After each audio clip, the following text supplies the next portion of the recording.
Un día con harta actividad. Ayer ya se retomaron las actividades en las comisiones, en la Cámara de Diputados y Diputadas y también en el Senado. Hoy se retoman las salas de sesiones y particularmente conocimos esta mañana a través de las palabras de la presidenta del Senado que este proyecto que busca permitir, es una reforma constitucional que busca permitir esta votación del próximo 11 de abril en 2 días, ya había sido ingresada acá al Congreso Nacional. Tenemos más detalles, pero vamos a conversar de este tema con dos parlamentarios, el diputado Jaime Mulet y también el diputado Sebastián Torrealba, con quien voy a partir de inmediato. Diputado, el gobierno hace bien en adelantarse a esta situación y establecer 2 días para la votación del próximo 11 de abril. Sería por primera vez una elección en 2 días. Muy buenos días. Bueno, no cabe duda, Kevin, de que estamos en una situación especial. Primero porque tenemos 4 elecciones por las cuales los chilenos tienen que votar y tomar una decisión.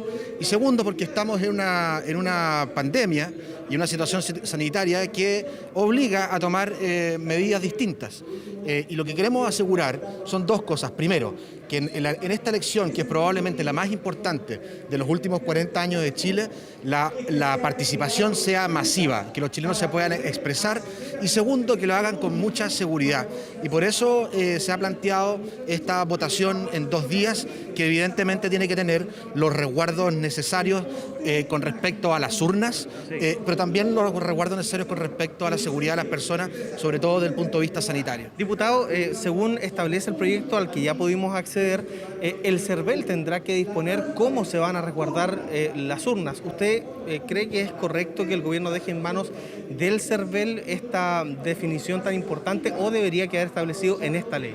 Bueno, desde hace mucho tiempo el CERVEL es el encargado de llevar adelante los procesos eleccionarios, son los técnicos en el tema, son los que más saben con respecto a los procesos de votación y escrutinio y por lo tanto creo que se le deben dar las atribuciones para que ejecute de buena forma una ley que se va a discutir en este Congreso.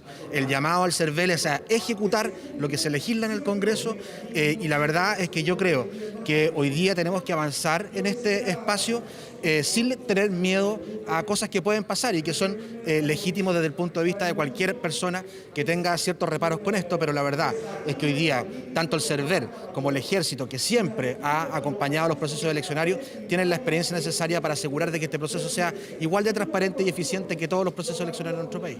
Diputado Jaime Mulet, ¿usted ve de la misma manera que el diputado Torrealba esta idea de la elección en 2 días? Porque ya sabemos no se va a alcanzar a tener un voto anticipado como en algún momento se pensó. ¿Coincide con él y usted estaría dispuesto a votar a favor de esta elección en 2 días? Mire, yo estoy dispuesto a votar a favor una fórmula que nos dé garantía a todos y que permita desarrollar el proceso eleccionario sin aglomeraciones, sin mayores riesgos en cuanto a los contagios que se pueden dar en una votación que es compleja. Ahora, lo que me preocupa de los 2 días es la custodia de las urnas. Y yo creo que ese es un punto. Por lo menos para mí no es suficiente el resguardo solo en manos de personal del Ejército y del CERVEL. Creo que hay que buscar una manera en que la sociedad civil también esté inteligentemente representada, o los partidos políticos, o alguna fórmula donde se resguarden también. No dejarle esa responsabilidad plena al Ejército, tampoco es justo con el Ejército. Perdón, usted diría, por ejemplo, haciendo ficción, que debería haber apoderados, así como hay para el conteo de votos, apoderados que se queden en algunos recintos de locales de votación para resguardar las urnas. Por ejemplo, lo veo perfectamente posible de esa naturaleza. Por ejemplo, los oficiales o los miembros del Ejército, del CERVEL, y podrían haber apoderados también.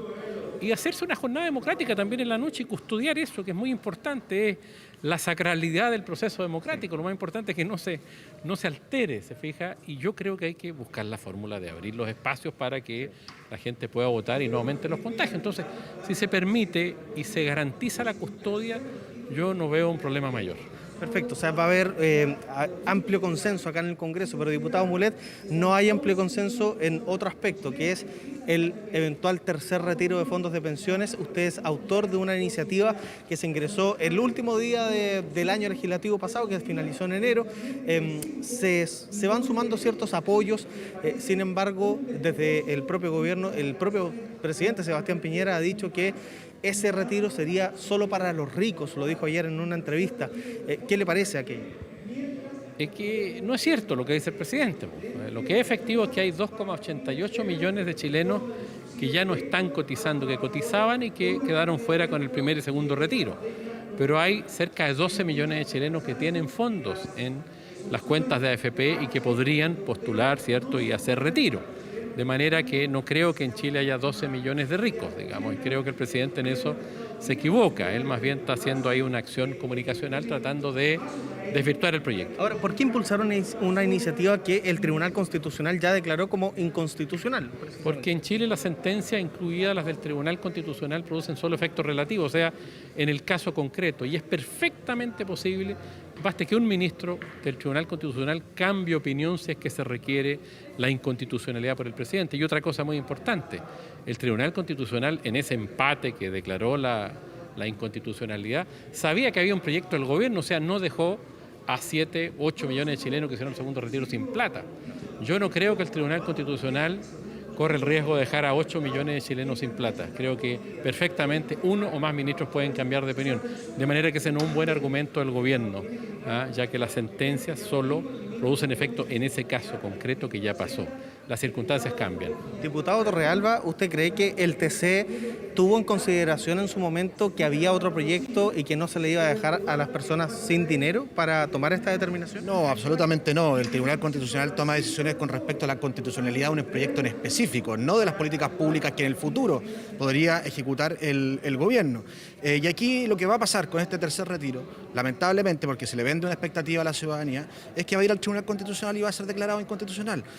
Aquí lo que tenemos que hacer, Kevin, son dos cosas. Primero, detener cuanto antes el populismo previsional. Ya basta de hacer campaña con los recursos de los chilenos, con las expectativas de los chilenos, con los ahorros de los chilenos. Eso es simplemente inaceptable. Y lo segundo es pedirle al gobierno que se haga un esfuerzo adicional, un esfuerzo más. Nosotros sabemos que se han hecho muchos esfuerzos desde el punto de vista económico para hacer transferencias a los chilenos, pero necesitamos un esfuerzo adicional. Estamos viendo el final del túnel en esta pandemia, estamos en un proceso de vacunación que ha sido exitoso y masivo, esperamos tener antes del primer semestre a cerca del 80% de la población inoculada y por lo tanto todavía queda un tiempo de pandemia, se necesitan recursos y lo que le pedimos al gobierno, se lo dijimos ayer a varios ministros, hagamos un esfuerzo adicional, pero aquí no se puede hacer populismo previsional para rentabilizar las carreras políticas de los que presentan ese tipo de proyectos, porque simplemente es jugar con las expectativas de la gente. Diputado, la última y cerramos, preguntarle por el eventual, o sea, ya lo dijo el presidente de la República, se va a extender el estado de excepción constitucional. Él lo ligó mucho a la situación en la Araucanía, pero el estado de excepción es por la pandemia. ¿Usted cree que es bueno o no ligar ambas situaciones? A ver, primero el estado de catástrofe constitucional que estamos viviendo ahora ha demostrado que es una herramienta necesaria para poder controlar la pandemia. Y la pandemia sigue presente y va a seguir estando presente probablemente durante todo este año y necesitamos tener todas las herramientas para poder gestionarla de buena forma. Y segundo, lo que pasa en la Araucanía es que hay una violencia que viene desde el terrorismo, que viene desde el narcotráfico, que viene desde la guerrilla, y esa violencia hay que combatirla con toda la fuerza de la ley. Y si el ejército puede ayudarnos a que termine esa violencia, es una buena decisión. Esto no es en contra del pueblo mapuche. Nosotros hemos iniciado ya un diálogo político con los pueblos originarios. Viene en el proceso constituyente ahora 17 escaños reservados, 7 para los mapuches. Y la verdad es que ese es el camino de diálogo, acuerdos que se tiene que tomar. El resto es eliminar cuanto antes el terrorismo y el narcotráfico, y para eso hay que usar toda la fuerza de la ley. Diputado Mulet, el derecho a réplica sobre el populismo previsional y también sobre el estado de excepción, muy breve. Muchas gracias, sí me preocupó porque el populismo previsional terminó, yo le recuerdo que terminó el retiro 2 apoyándolo, el retiro 1 apoyándolo parte de la derecha y el retiro 2 apoyándolo hasta el gobierno con un proyecto del ministro Briones que siempre negó esto y firmado por el presidente de la República. Esto no es populismo, es un acto de realismo, Sebastián, es la realidad de un gobierno que no llega con ayuda a vastos sectores de la ciudadanía y hemos tenido que ser nosotros, el primer proyecto lo presentamos los regionalistas, los que a través de una fórmula que tampoco es la ideal, pero resulta que el gobierno no llega con ayuda a vastos sectores de la ciudadanía, siempre lo hemos dicho. No es el ideal retirar fondos previsionales, pero el presidente y el gobierno no han querido llegar con ayuda a vastos sectores de la ciudadanía. Me alegro por lo menos lo estén pidiendo, porque hay varios parlamentarios que de derecha le están diciendo al gobierno, oiga, póngase con un bono de 500.000 pesos, en fin. Creo que esa hubiera sido la solución si hubiera sido un bono en base amplio. Diputado, ¿y sobre el estado de excepción? Es una locura pretender tener un estado de excepción constitucional para incorporar a la Fuerza Armada en la Araucanía. Creo que eso es no entender el problema que hay en la Araucanía. Por ningún motivo, por ningún motivo. El problema de la Araucanía es un problema político complejo, histórico, que requiere una solución inteligente y con voluntad política. Eso no se resuelve con más fuerza. Y respecto al estado de catástrofe, la prolongación, yo creo que hay situaciones que evidencian la necesidad todavía de un estado de catástrofe. A mí no me complica, en la medida que, ¿por qué? El estado de catástrofe tiene una cosa muy importante, una dimensión financiera, facilita recursos que si no, no se pueden incorporar con rapidez, el 2% y otras cosas. Y en segundo lugar, una dimensión de orden público. Ahora, si el gobierno pretende, con estado de catástrofe, incorporar la fuerza y transformar un estado de sitio en la Araucanía, obviamente sería grave y serían dable de una acusación constitucional en ese caso. ¿Contra quién? Digamos, contra los ministros encargados del tema, si es que pretenden a través del estado de catástrofe meter los militares en la Araucanía, o sea, ahí se desnaturalizaría. Entonces creo que es posible si se hace bien. Bien, diputado Jaime Mulet, diputado Sebastián Torralba, muchas gracias a ambos. Un intenso debate que se da sobre muchos temas acá, Pati, en el Congreso Nacional.